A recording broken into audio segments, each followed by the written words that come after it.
ഒരു സന്തോഷ വാർത്ത അറിയിക്കുകയാണ്. നമ്മുടെ സ്ഥലം ജപ്തി ചെയ്യാൻ നോട്ടീസ് കിട്ടി. ഏട്ടനുണ്ടാക്കിയ മറ്റു കടങ്ങൾ എങ്ങനെ വീട്ടും? ഞങ്ങൾ 3 പേരും വിചാരിച്ചാൽ അത് എളുപ്പം വീട്ടാമെന്നാണ് നാട്ടുകാർ പറയുന്നത്. ജീവിക്കാൻ നിവൃത്തിയില്ലാതെ വന്നാൽ ആ കടങ്ങളും വീട്ടിയിട്ട് ഞങ്ങൾ 3 പേരും കുറച്ച് വിഷം വാങ്ങി കഴിക്കും.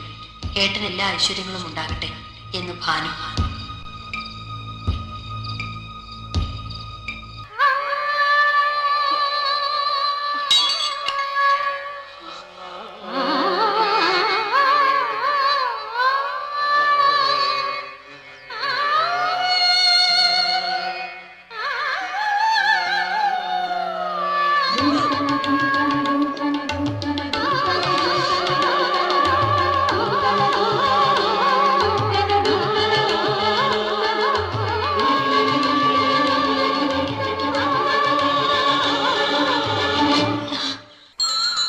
രാജി ഒന്ന് നിന്നേ. രാജി സ്കൂളിൽ പോയിട്ട് വരിക. കണ്ടിട്ട് എന്താ തോന്നണേ? കണ്ടിട്ട് പലതും തോന്നുന്നുണ്ട്. പോണ്ടെങ്കി പോ. ആ ബസ്സിലെ കിളി ചലിച്ചപ്പോ ചിരിക്കണുണ്ടല്ലോ. എന്നെ കണ്ടാ മാത്രം മുഖം ഒരു കൊട്ട. എന്റെ അടുത്ത് കളിക്കാൻ നിൽക്കണ്ട. ചിക്കൻ പാട് നോക്കി പോ. പെണ്ണെന്തിനാ ചൂടാവണേ? സൈക്കിളിൽ കയറിയിട്ടുണ്ടോ? എന്താ പേടിയുണ്ടോ? ഇവിടെ കയറി ഇരുന്നാ മതി. നമുക്ക് ഈ വരുമ്പത്തൂടെ ഇങ്ങനെ പാട്ടൊക്കെ. ഈ കത്തി നാളെ തന്നെ തരാൻ പറയണം. എനിക്ക് പോണം, കടയിൽ ആളില്ല. സ്കൂളിൽ പോണ കുട്ടിയെടുത്താണോ കത്തി അയച്ചത്? രാജിയെ കണ്ടപ്പോ അവിടം വരെ വരണ്ടല്ലോ എന്ന് കരുതി. പഠിക്കാൻ പോണ കുട്ടിയുടെ പിന്നാലെ പഞ്ചറടിയും കൊണ്ട് വന്നിട്ടുണ്ടല്ലോ. ചവിട്ടുന്നില്ല വാടിഞ്ഞ് ഓടിക്കും. വിടി പൊടി തല അടച്ചോളെ. ആ ചെക്കൻ പിന്നാലെ വന്നിട്ട് ഞാൻ എന്ത് ചെയ്യാനാ? ചെക്കന്മാര് ചക്കര എടുത്താലും പറഞ്ഞു വരുമ്പോ വെടക്കോടി 14 പതിയും കൊടുക്കും. ഞാൻ എന്ത് ചെയ്യാനാ? ഒരൊറ്റ വീക്ക് വീക്കുണ്ടല്ലോ. പൊട്ടും തൊട്ട് പൂഞ്ചൂരി ഇളിച്ചാട്ടി നടന്നോ ശാവം.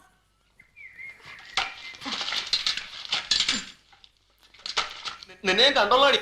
പോടാ.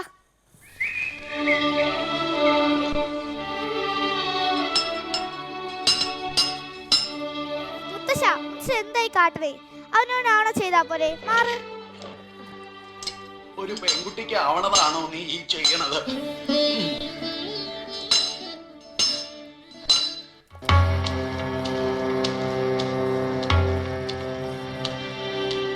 നിങ്ങൾ ആരാ?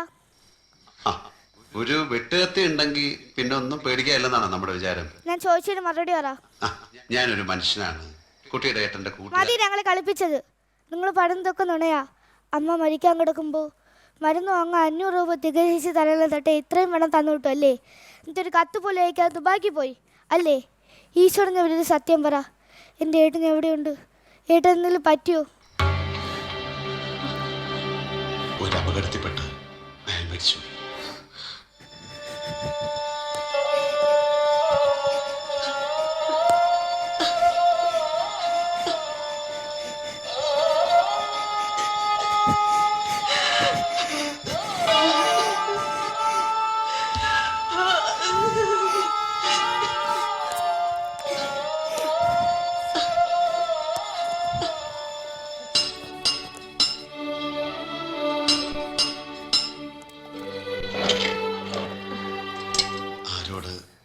എങ്ങനെ പറയുന്നറിയാതെ വിഷമിക്കായിരുന്നു.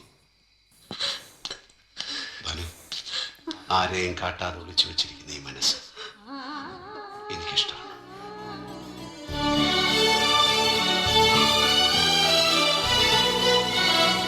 എന്നാൽ ഈ കനലിനെ ഞാൻ എടുക്കുന്നു.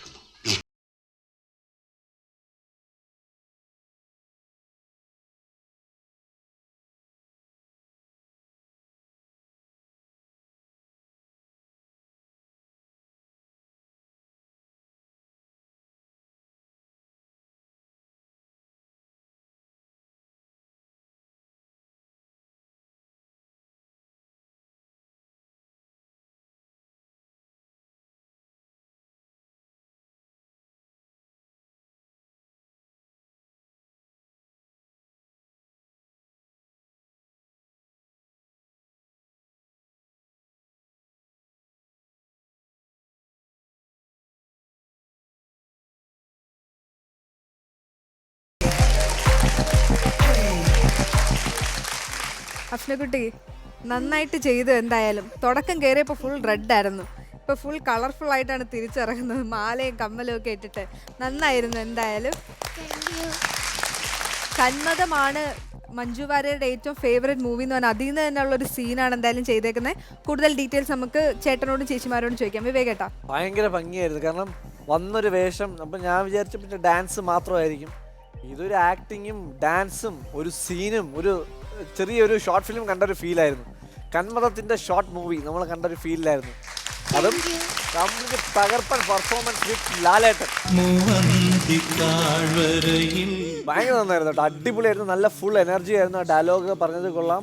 അതേപോലെ മറ്റേ മോളെ അനീത്തിയാണല്ലോ അതിൽ അല്ലേ, അനീത്തിയ മറ്റേ വഴിതെറ്റിക്കാൻ വന്ന പയ്യനൊക്കെ കറക്റ്റായിട്ട് ആ ഡയലോഗൊക്കെ അതുപോലെ പറഞ്ഞ് ഒന്നും എല്ലാം കറക്റ്റ് മാച്ചായിരുന്നു. ഒരു ടൈമിംഗ് ലാപ്സ് ഒന്നും ഇല്ലാതെ ഭയങ്കരമായിട്ട് ചെയ്തു. നന്നായിരുന്നു. അമ്മു. എനിക്ക് ഒരുപാട് ഇഷ്ടപ്പെട്ടു. വിവേകേട്ടൻ പറഞ്ഞ പോലെ തന്നെ കന്മതത്തിൻ്റെ ഒരു ഷോർട്ട് വേർഷൻ കണ്ട പോലെ ഉണ്ടായിരുന്നു. ഒരു സീൻ, അതിലത്തെ പാട്ടും എല്ലാം വെച്ച് നന്നായിരുന്നു. ആ വിറകൊക്കെ കൊണ്ടുവന്ന് വരുന്നതൊക്കെ ശരിക്കും ആ മഞ്ജു ചേച്ചിയുടെ പോലെ തന്നെ ഉണ്ടായിരുന്നു. എനിക്ക് പോണം, കടയിൽ ആളില്ല.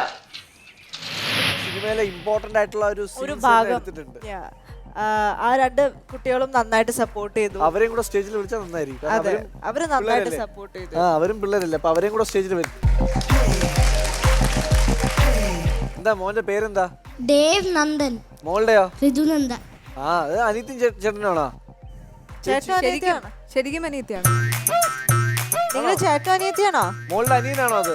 പാരന്റ്സിനോട് ചോദിക്കാം നമുക്ക്. ചേട്ടനും അനിയത്തിയാണോ? അല്ലല്ലേ, അല്ല അല്ല അല്ല. അവർക്ക് അറിഞ്ഞൂടാത്. പക്ഷെ നന്നായിട്ട് ചെയ്തു കേട്ടോ, അവര് രണ്ടുപേരും നന്നായിട്ട് ചെയ്തു. മോള് നന്നായിട്ട് എക്സ്പ്രഷൻ ഒക്കെ ഇട്ടിട്ട് കറക്റ്റ് ഡയലോഗ് ഒക്കെ പഠിച്ച് നന്നായിട്ട് പറഞ്ഞു. കറക്റ്റ് ഒരു പൂവാലം പറക്കി വരുമ്പോ മാറിക്ക്. സൗഭാഗ്യ. മോൾക്ക് നല്ല ടാലൻ്റ് ഉണ്ട്. കാരണം മോൾ ഇങ്ങനെ വന്ന് ഫുൾ ടൈം ചിരിയൊക്കെ ആയിട്ട് അങ്ങനെ പ്ലസൻറ്റ് ഫേസ് ഉള്ള ഒരു കുട്ടിയാണ്. ടോട്ടലി ഡിഫറെൻ്റ് ആയിട്ടുള്ള ഒരു ക്യാരക്ടറാണ് ഇവിടെ പോർട്രേ ചെയ്തത്. ഭയങ്കര സീരിയസ് ആയിട്ട് നിന്ന് ആ ഒരു ചേഞ്ച് മോൾക്ക് ഇത്രയും ചെറിയ പ്രായത്തിൽ ഇത്രയും ക്വിക്കായിട്ടൊരു ചേഞ്ച് എന്നൊക്കെ പറഞ്ഞു കഴിഞ്ഞാൽ അതൊരു അപ്രിഷ്യേറ്റ് ചെയ്യേണ്ട കാര്യമാണ്. You are really talented. ഇനി മുന്നോട്ട് നല്ല നല്ല പെർഫോമൻസസ് ആയിട്ട് വരും. ഓക്കെ. ചേട്ടൻ്റെയും ചേച്ചിമാരുടെയൊക്കെ കയ്യിൽ നിന്ന് നല്ല കമൻസ് ഒക്കെ കിട്ടി. ഇതിൻ്റെ റിസൾട്ട്, ഈ പെർഫോമൻസിൻ്റെ റിസൾട്ട് നമുക്ക് പറയാൻ പറ്റില്ല. എന്തായാലും എലിമിനേഷൻ എപ്പിസോഡിൽ നമുക്ക് അതൊക്കെ അറിയാം. അതുവരെ ഇതുപോലെ മഞ്ജു ചേച്ചിയുടെ നല്ല നല്ല പെർഫോമൻസ് ഒക്കെ ആയിട്ട് വരണം. ഈ എപ്പിസോഡ് കഴിയുമ്പോൾ ഒരു എലിമിനേഷൻ റിസൾട്ട് ഉടനെ അറിയും. നമ്മുടെ പ്രൊഡ്യൂസർ ഈ സംഭവം എല്ലാം കേട്ടിട്ടുണ്ട്. ലക്ഷ്മിയുടെ എലിമിനേഷൻ റിസൾട്ട് ഈ ഒരു ഉടനെ തന്നെ റിസൾട്ട് പബ്ലിഷ് റിസൾട്ട് പബ്ലിഷ് ചെയ്യും കേട്ടോ.